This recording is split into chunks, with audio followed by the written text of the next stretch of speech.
The latest measures approved by President Buhari for gradual reopening of the economy in the midst of the raging coronavirus pandemic are a mixed bag of protocols for cautious progression into the second phase of the national response to COVID-19 and will be subject to review after the next 4 weeks. The nationwide overnight curfew remains in place from 10 p.m. to 4 a.m., but banks are now to commence full operations with all precautionary guidelines. Domestic flights will resume on the 21st of June 2020, while there will be restricted reopening of worship places based on PTF guidelines and protocols agreed by respective state governments.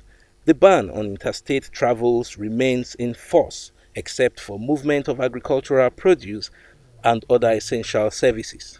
This is still a fight for life, and our advancement to phase 2 does not mean that COVID-19 has ended. It is still potent and highly wasteful of human lives. Majority of the confirmed cases are in a handful of local governments in the country. 20 out of the 774 local governments nationwide account for 60% of the cases. Still on the latest measures, schools are to remain closed until further evaluation by experts, while hotels can reopen, but precautionary measures which include mandatory provision of hand-washing facilities, use of face masks, temperature checks, and observance of social distancing.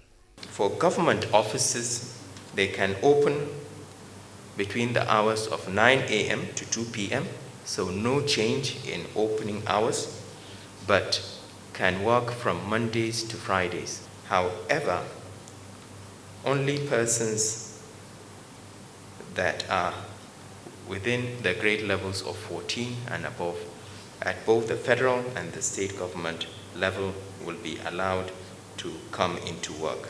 We must start in a very orderly, organized, safe, efficient manner so that we will achieve the intent and purpose of air travel. There is nothing we are doing from this point that is punitive in any way.